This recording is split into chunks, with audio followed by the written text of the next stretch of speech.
بسم اللہ الرحمن الرحیم۔ آج ایک بڑا اہم مسئلہ آپ کی خدمت میں عرض کروں گا۔ بعض لوگ اللہ تعالیٰ کے ولیوں کا بغض دل میں ڈالنے کے لیے کچھ جھوٹی باتیں گھڑ کے انہیں غلط رنگ دے کے عوام کے ذہنوں میں ڈالنے کی کوشش کرتے ہیں کہ شاید ان باتوں سے لوگ اللہ کے ولیوں سے دور ہو جائیں۔ اللہ تعالیٰ نے ارشاد فرمایا، صحیح بخاری کے اندر حدیث قدسی ہے، سرکار فرماتے ہیں، رب فرماتا ہے جس نے میرے ولی سے بغض کیا، دشمنی کی، اس نے رب سے اعلان جنگ کر دی۔ کچھ دنوں پہلے مجھے کچھ ساتھیوں نے اس بات پر کافی اصرار کیا کہ یہ جو چشتی رسول اللہ والا مسئلہ ہے اسے آپ ضرور ڈسکس کریں۔ پہلے تو اس بے بنیاد بات پر ہمیں ہنسی آتی تھی، لیکن عوام کے دل میں کافی زیادہ خلش اس حوالے سے پیدا ہو چکی تھی، تو میں نے مناسب سمجھا میں اس واقعے کی بیک گراؤنڈ آپ کو عرض کروں۔ سب سے پہلے اسے علمی معیار میں اس واقعہ کو لا کر دیکھتے ہیں۔ واقعہ کچھ یوں ہے، حشت بہشت نامی ایک کتاب ہے، وہ میں آگے چل کے عرض کرتا ہوں۔ اس کے اندر ایک واقعہ ہے کہ خواجہ معین الدین رحمۃ اللہ علیہ اجمیری، آپ تشریف فرما تھے، ایک بندہ آیا مرید ہونے کے لیے، تو آپ نے فرمایا پڑھ لا الہ الا اللہ چشتی رسول اللہ، یعنی آدھا عربی کلمہ اور آدھا لفظ چشتی، یعنی ایک عام زبان کا لفظ کلمے میں انہوں نے داخل کر دیا اللہ کے ولی نے، نعوذ باللہ۔ اچھا وہ کر دیا جی، پڑھا دیا، وہ کلمہ پڑھا دیا، استغفر اللہ، کافر ہو گئے۔ انہوں نے کہا نعوذ باللہ تمہارے ولیوں نے، بابوں نے کلمہ پڑھا دیا، کفر کر دیا۔ وہ بس انہوں نے جھنڈا اٹھا دیا، کہتے نہیں ہم علمی کتابی ہیں، ہم ان کو نہیں مانتے۔ کیوں؟ وہ کہتا مرزا غلام احمد قادیانی نے کلمہ نہیں پڑھایا، ولیوں نے کلمہ پڑھا دیا، لہذا میں ولیوں کو نہیں مانتا۔ سب سے پہلے اس کلمے کو حقیقت کے آئینے میں دیکھیے۔ خواجہ معین الدین رحمۃ اللہ علیہ کے زمانے میں آپ کا سلسلہ طریقت ابھی لفظ چشتی کے نام سے موسوم نہیں ہوا تھا۔ صوبہ ہرات جو افغانستان کا ایک صوبہ ہے، اس کا ایک شہر، اب وہ ضلع بھی ہے، اس ضلع کا نام لفظ چشت تھا، اور وہاں پر جو اکابر جو بزرگ تھے ان کی اولادیں اپنے آپ کو چشتی کہا کرتی تھی۔ خواجہ معین الدین رحمۃ اللہ علیہ نے ساری زندگی اپنے آپ کو چشتی نہیں کہا، آپ کے کسی مرید نے ساری زندگی آپ کو چشتی نہیں کہا، آپ کی اولاد نے، آپ کے متوسلین نے ساری زندگی آپ کو چشتی نہیں کہا۔ اس وقت بر صغیر پاک و ہند میں، پاکستان اور انڈیا میں لفظ چشت ابھی بولا ہی نہیں جاتا تھا۔ اللہ اکبر! جب ہم نے یہ بات دیکھی، اب ایک لفظ جو ابھی وجود میں نہیں آیا، یہ انہوں نے کہا نہیں وہ جی کلمہ پڑھا دیا۔ کس لفظ کا کلمہ پڑھا دیا؟ جو لفظ ابھی دنیا میں نہیں آیا، جو لفظ ابھی وجود میں نہیں آیا، اس لفظ کا کلمہ پڑھا دیا۔ واہ جی، یہ علمی کتاب بھی ہیں، یہ کتنے یتیم العلم لوگ ہیں۔ سب سے پہلے ہمارا ان کو چیلنج ہے، جیلم کے قبرستان کھود لو، ان میں سے اگر آپ کو کوئی ڈکشنری ایسی مل جائے جس میں خواجہ معین الدین رحمۃ اللہ علیہ کی زندگی میں لفظ چشت استعمال ہوا ہو تو آپ ہمیں دکھائیں۔ آپ کی ساری زندگی میں لفظ چشتی کبھی بولا ہی نہیں گیا، اور آپ کا جو دیوان آپ کی طرف منسوب ہے اس کے اندر آپ کا تخلص معینی ہے، آپ کا معین الدین لقب تھا جس کی وجہ سے آپ اپنے آپ کو معینی کہا کرتے تھے۔ اللہ اکبر! یعنی لفظ چشت خواجہ صاحب کی زندگی میں مارج وجود میں نہیں آیا تھا، اور انہوں نے اندر عبارت ایک ڈال کے دے کے ان کے بس کلمہ پڑھا دیا، کس لفظ کا؟ جو لفظ ابھی پیدا ہی نہیں ہوا۔ اگر کوئی بندہ کہے امام بخاری نے اردو زبان میں ایک کتاب لکھی تھی، تو لوگ تو کہیں گے آپ یتیم العلم جاہل انسان، امام بخاری کے دور میں تو ابھی اردو زبان بنی نہیں تھی، انہوں نے کس طرح اردو زبان میں کتاب لکھی؟ انہوں نے یہی کام ادھر کیا، انہوں نے کہا خواجہ صاحب نے چشتی رسول اللہ پڑھا دیا۔ کون سا لفظ ہے چشتی؟ جو ابھی بر صغیر پاک و ہند میں آیا ہی نہیں تھا۔ اب ہر مسلمان فیصلہ کرے، جو لفظ ابھی وجود میں اس سرے سے نہیں آیا، اس نام کا کلمہ خواجہ صاحب نے کیسے پڑھا دیا؟ دوسری بات، یہ بات لکھی کہاں ہے؟ حشت بہشت بزرگوں کی اقوال پر ایک کتاب ہے، اس کے اندر ایک کتاب ہے دلیل العارفین، اور میں دعوے سے کہتا ہوں یہ جتنے چشتی رسول اللہ کا جھنڈا جن یتیم العلموں نے اٹھایا ہے، ساری زندگی انہوں نے دلیل العارفین اصل کتاب کی شکل نہیں دیکھی، لیکن نعرہ لگا دیا اوئے ہوئے استغفر اللہ، چشتی رسول اللہ پڑھا دیا، کافر بن گئے، ماننے والے شرک کر گئے۔ بس جنہوں نے کتاب کی شکل نہیں دیکھی وہ آ کے ہمیں کہتے ہیں جی کلمہ پڑھا دیا، بس وہ کفر ہو گیا۔ دلیل العارفین کس زبان میں لکھی گئی تھی؟ ان سے یہ پوچھیں، عربی میں تھی یا فارسی میں تھی؟ لکھنے والے کا نام کیا تھا؟ اصل کتاب ان میں سے کتنے بندوں نے دیکھی ہے؟ ان میں سے کوئی 10 بندے، بلکہ 10 کو 2 بندے بھی نہیں ہونے جنہوں نے یہ کتاب اصلی حالت میں دیکھی ہو۔ کیا ان سے پوچھیں آپ نے اصلی کتاب میں یہ بات پڑھی ہے کہ خواجہ صاحب نے چشتی رسول اللہ پڑھایا؟ اچھا، اس کے بعد اس کا اردو ترجمہ سب سے پہلے کس نے کیا، کب کیا، کہاں سے شائع ہوا؟ یہ باتیں تصوف کی کتابوں میں بعض لوگوں نے شامل کر دیں۔ پھر کہیں گے کہ جب آپ کی کتاب میں ایک لکھی ہے، آپ کتاب کو آگ کیوں نہیں لگاتے؟ کتاب کو آگ لگا دیں۔ میں نے کہا جی بالکل لگاتے ہیں آگ۔ یہ میرے ہاتھ میں تفسیر ابن کثیر ہے، اور اس کے علاوہ یہ بات جو میں عرض کرنے لگا ہوں حدیث کی کتابوں میں بھی لکھی ہے اور قرآن مجید کی متعدد تفسیروں میں لکھی ہے۔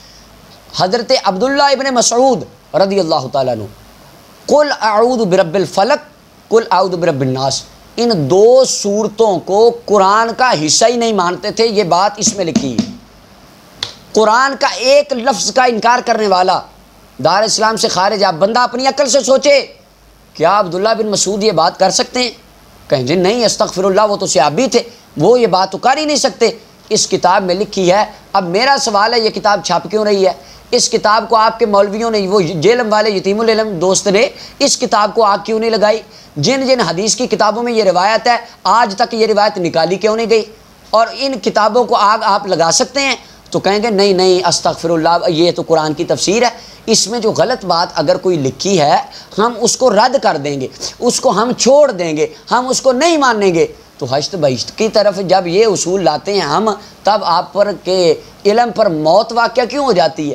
اگر یہ اصول وہاں پر اپنایا تو تب کیا ہوگا؟ ان کی یتیم العلمی کا سارا ثبوت آ جائے گا کہ یہ تو دھوکہ دے رہے ہیں عوام کو۔ امام نووی رحمۃ اللہ علیہ اپنی المجموع میں فرماتے ہیں وما نقل عن ابن مسعود رضی اللہ عنہ فی المعوذتین باطل لیس بصحیح عنہ، جناب عبداللہ ابن مسعود سے یہ جو باتیں منقول ہیں نا کہ وہ مانتے ہی نہیں تھے، فرمایا نہیں یہ غلط بات ہے، باطل بات ہے اور صحیح نہیں ہے، حالانکہ ابھی بھی یہ کتابوں میں چھپ رہا ہے، لکھا جا رہا ہے۔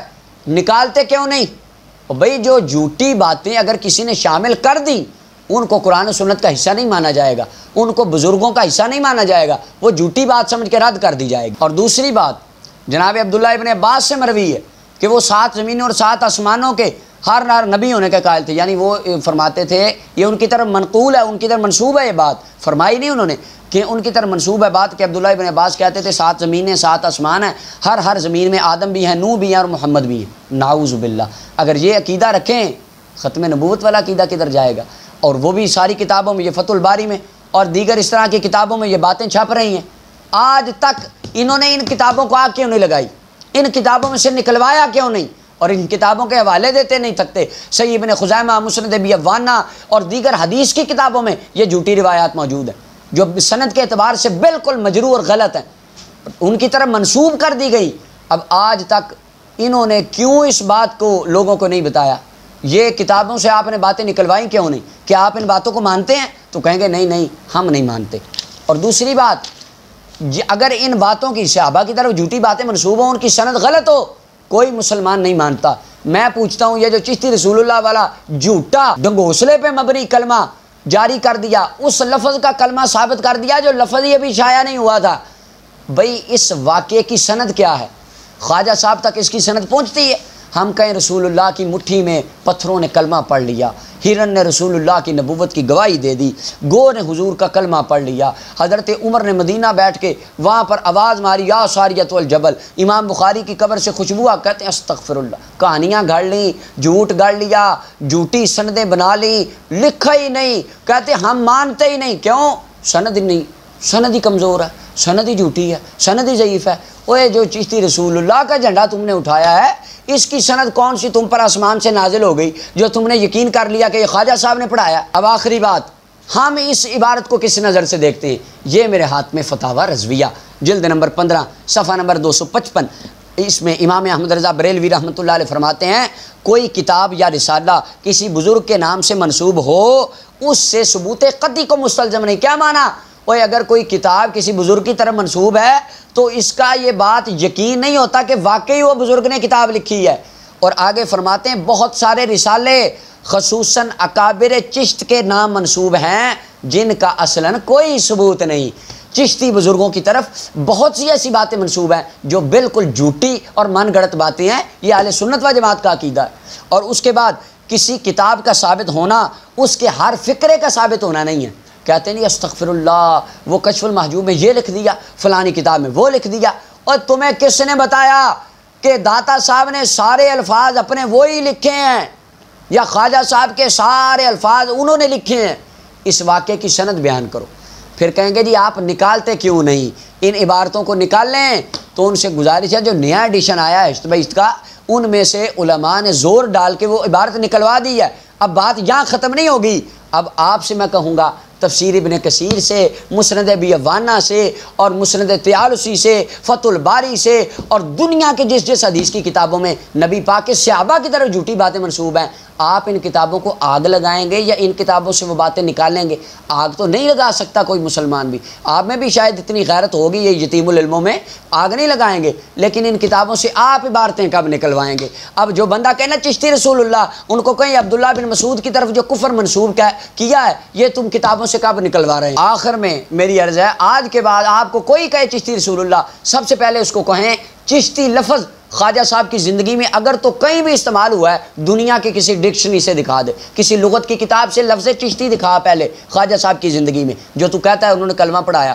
اور دوسرا، اگر آپ کو کوئی یتیم العلم اس بات پہ دھوکہ دے کہ جی حشت بہشت میں لکھا ہے، آپ نے کہنا حشت بہشت میں نہیں، وہ بات دلیل العارفین میں لکھی ہے، تو دلیل العارفین کتاب ہمیں دکھا۔ تیسری بات اس سے کریں کہ دلیل العارفین کتاب کی خواجہ صاحب تک سند بتا۔ چوتھی بات ان سے یہ کریں کہ کیا یہ بات واقعی خواجہ صاحب نے فرمائی ہے، یہ واقعی اس کتاب میں لکھی ہے، یہ انہوں نے ان کی منقول ہے، یہ اردو کا ترجمہ کرتے وقت کسی مبغض نے ان کی طرف جھوٹی بات منسوب کر کے اردو کتاب میں ڈالی۔ بزرگوں سے ایسی کوئی بات اگر کوئی لکھ بھی دے تو میرے امام فرماتے ہیں وہ بات جھوٹی اور بالکل مردود ہوگی، اس بات کو تسلیم نہیں کیا جائے گا۔ امام غزالی رحمۃ اللہ علیہ فرماتے ہیں لا تجوز نسبت مسلم الی کبیرۃ من غیر تحقیق، اور بغیر تحقیق کے کسی مسلمان کی طرف کبیرہ گناہ کی نسبت کرنا بھی حرام ہے۔ یہ آپ جو کتاب اللہ کے ولی کی طرف کفر منسوب کرتے ہیں، یہ آپ کے پاس کوئی اس کی دلیل، کوئی سند، کوئی ثبوت کسی بندے کے پاس ہے تو وہ پیش کریں۔ اور آخری بات، اگر پھر بھی کوئی کہے چشتی رسول اللہ، اس کو کہیں بھائی تو لکھ کے دے، اپنے نام کا کلمہ پڑھوانے والا بندہ تو کافر ہوتا ہے، کیا تو لکھ کے دے سکتا ہے خواجہ معین الدین اجمیری کافر ہے؟ یہ زہر کا پیالہ پی لیں گے، قیامت تک کبھی یہ لکھ کے نہیں دیں گے، کیونکہ انہیں پتہ ہے ہم منافقت کر کے عوام کو دھوکہ دے رہے ہیں، اور خود ان کا اپنا ایمان اس بات پر ہے کہ خواجہ صاحب اللہ کے بہت بڑے ولی تھے۔ یہ جھوٹی بات منسوب ان کی طرف کر کے صرف عوام کو دھوکہ دینے کے لیے اپنی دکانداری چلا رہے ہیں۔ اللہ تعالیٰ ہمیں اس طرح کی خرافات سے بچائے اور اپنے اولیاء کاملین ان کے طریقے پر چلنے کی رب تعالیٰ ہمیں توفیق عطا فرمائے۔ وآخر